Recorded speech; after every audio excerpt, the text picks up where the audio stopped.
La corrupción es uno de los temas fundamentales de esta temporada política que está viviendo nuestro país, pero realmente, ¿cuál es la situación de México? ¿Qué nos dicen los índices internacionales, los índices comparativos o los índices que se llevan a cabo, que se mantienen precisamente en nuestro país?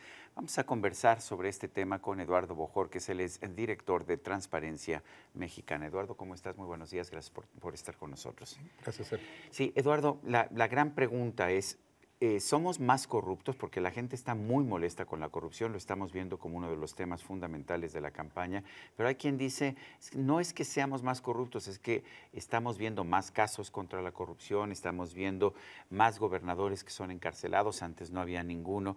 ¿Qué te dicen a ti las cifras, la información que tú tienes? Finalmente tú eres un profesional de esta materia. Mira, es cierto que a nivel internacional México ha perdido posiciones. Este es el segundo año consecutivo en el que pierde posiciones en los instrumentos internacionales, pero también es cierto que el mundo es un mundo más informado, que los asuntos que ocurren en los municipios del país los conocemos en la capital o en las capitales de los estados de la República. Y también es cierto que pues, con las leyes de transparencia hay mucha más información sobre cómo se desempeñan los gobiernos y si lo hacen de manera apropiada o inapropiada. Yo creo que hay una combinación de factores. Estamos viendo, por ejemplo, acusaciones formales contra gobernadores o exgobernadores. Javier Duarte es el caso emblemático, pero también César Duarte allá en Chihuahua, en fin, toda una serie de casos importantes. Pero yo recuerdo el México de los años 60 y 70 y yo recuerdo también que los gobernadores vivían como virreyes y no había ningún tipo de acusación en su contra. Todo el mundo decía que robaban, pero pues realmente no se sabía nada.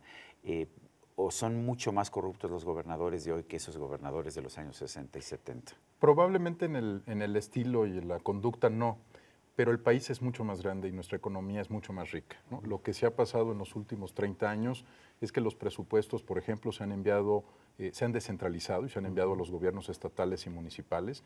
Cerca del 80% de los recursos de un gobierno estatal vienen de recursos que son transferencias federales, que se recaudan en el centro del país y que se distribuyen en los estados. Y piensa, por ejemplo, en una forma de inflación muy peculiar.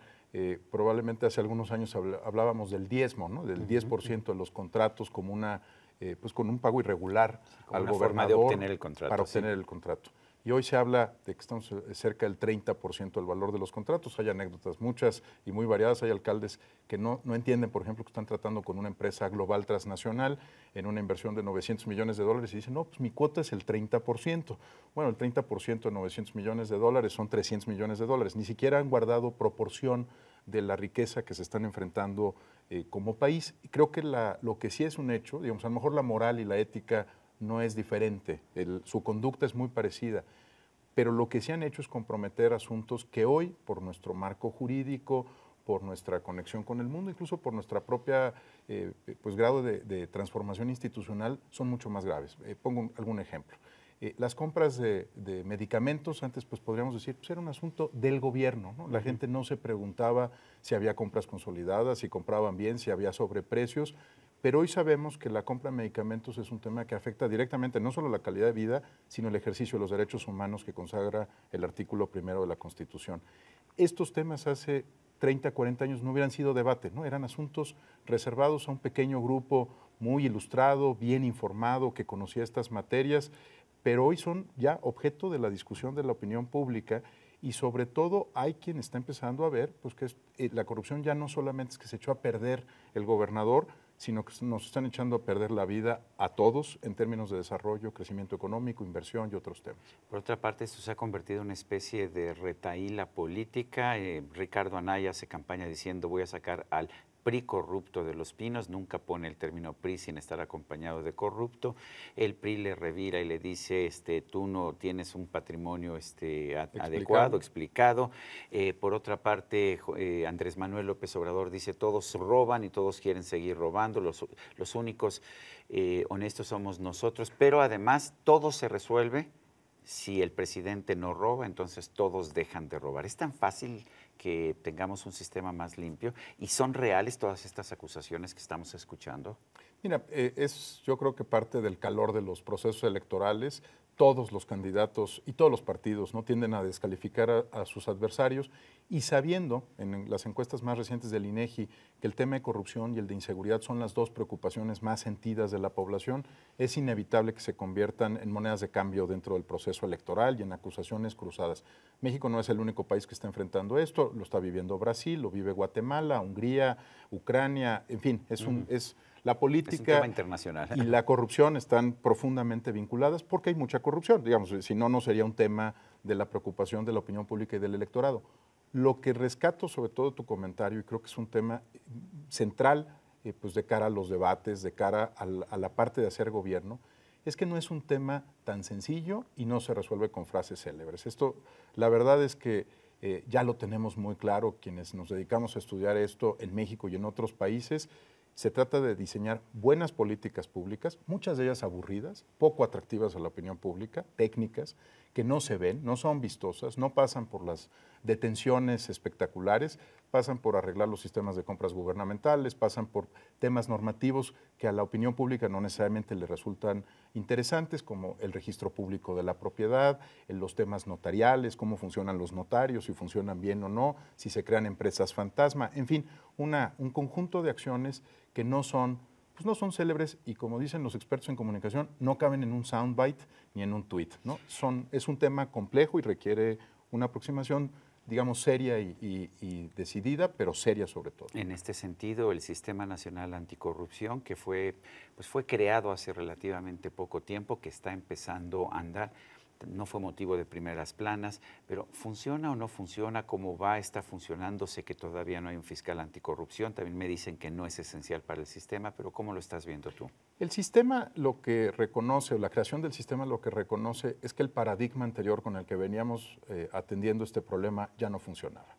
La idea de que detenías a alguien de muy alto nivel en los primeros años de una administración y explotabas políticamente ese caso, en este caso fue el caso del Bester Gordillo, esa idea ya no funciona, ¿no? Los problemas de corrupción están en muchos temas muy diversos, algunos son de corrupción administrativa, otros de gran corrupción, y el sistema lo que hace es primero ordenar la conversación, reconocer que es necesario fortalecer los órganos internos de control, de nuevo, sé que es técnico, pero esos son los temas, los órganos internos de control, los órganos externos, como la Auditoría Superior de la Federación, tener una parte que acusa que sea competente, un fiscal anticorrupción en materia penal o en materia administrativa, y jueces que vayan teniendo cierto nivel de especialización. Pero si lo ves con esta perspectiva, en realidad lo que está haciendo México es ponerse en un sistema equiparable al que tienen Canadá, Francia, Alemania, Nueva Zelanda, Australia, Dinamarca, Suecia. Sí es una buena reforma esta creación del Sistema Nacional Anticorrupción. Es una buena reforma con muchas resistencias, Sergio. Lo que hemos vivido en el primer año de implementación de las reformas y en la construcción de los comités coordinadores, que es la figura que ordena y coordina estos trabajos, pues es una enorme resistencia. Nombramientos a modo de parte de los gobernadores, tratando de colar algún grado de influencia en los órganos o en los comités de participación ciudadana, que son los que encabezan estos sistemas locales anticorrupción, una enorme resistencia a nombrar fiscal anticorrupción, magistrados anticorrupción. Es decir, la construcción es la correcta, va en el sentido correcto, pero hay muchísimos intereses que se tocan y hay muchísima resistencia. Yo aquí sí te diría de todos los colores y de todos los partidos. A algunos les dolerá más el fiscal, a otros les duele más el auditor superior, a otros les duele más que los auditen en los estados y municipios. Depende cómo esté el partido en términos de representación. Eduardo, si tú y Transparencia Mexicana pudieran decidir, ¿qué dirían que es la prioridad en este momento para combatir la corrupción? Ya no en términos políticos, electorales, a ver, concretamente, si hiciéramos esto, esto y esto, tendríamos un mejor combate contra la corrupción. Mira, si reconocemos que el Sistema Nacional Anticorrupción es como un sistema operativo de un celular, que lo que te da es una primera forma de operación y que tienes que estarlo perfeccionando todos los años, así como bajamos actualizaciones de los celulares o de los iPads, ¿no? para que mejore el desempeño. Si entendemos que el Sistema Nacional Anticorrupción es eso, vamos a ir mucho más rápido. El segundo tema es salirnos de las ocurrencias. Yo sé que hay asuntos que son sumamente populares, como decir que se desaparezca el fuero, ¿no? Es muy popular la idea, pero está mal pensada, ¿no? ¿Por qué está mal pensada? Explícalo. Porque lo que se tiene que hacer en toda democracia se protegen ciertas funciones del Estado, no solo al presidente de la República, al gobernador del Banco Central, al responsable de recaudar los impuestos, porque si tú les quitas una protección ante ciertas demandas, pues terminarían viviendo en los tribunales, ¿no? El recaudador de impuestos estaría todo el tiempo en el tribunal. O como Dilma Rousseff, que pierde, digamos, el cargo por una nimiedad, digamos, y en realidad es una decisión de carácter político de sus rivales, ¿no? Ese es un riesgo. Entonces, lo que hay que hacer es ver bien quién tiene que tener protección en términos de su función, no en términos de la persona, sobre qué se le protege. Normalmente, yo creo que la lista de delitos por los cuales se protegen a los funcionarios públicos es enorme.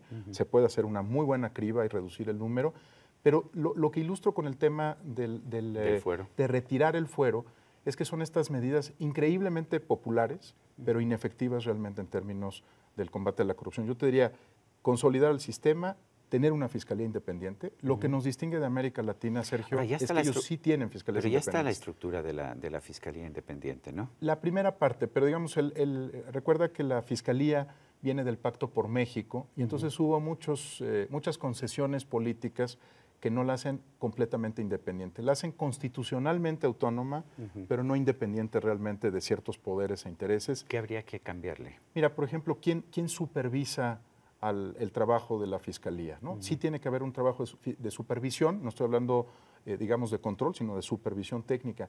¿Quién es el órgano de anticorrupción dentro de la Fiscalía que lo investigaría a los fiscales o a los ministerios públicos cuando se corrompen? Para evitar que quienes estén ahí estén protegiendo a corruptos o estén obteniendo algún tipo. Oye, hablabas de los fiscales independientes. Un caso claro es el de Brasil en estos momentos. Yo me puse a ver las acusaciones en contra de Lula y fundamentalmente son acusaciones de un testigo beneficiado sin ninguna otra prueba. Dicen se le dio un departamento a Lula y sin embargo Lula nunca vivió ahí, nunca fue de su propiedad, nunca nada. Pero también lo que me dicen es que lo que pasa es que el fiscal Sergio Moro es alguien que políticamente está en contra de Lula. ¿No corremos ese riesgo también? Bueno, es un riesgo que se corre en todas las democracias, ¿no? Que se te puede echar a perder un fiscal o un juez como el juez Moro.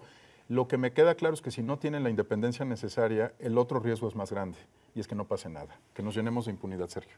Eduardo Bojorquez, director de Transparencia Mexicana, gracias por esta conversación. Muchas gracias a ti, Sergio. Y a usted, amigo televidente, que hace posible este programa, se lo agradezco también. Esto es todo por hoy, pero no se le olvide. Nos vemos la próxima.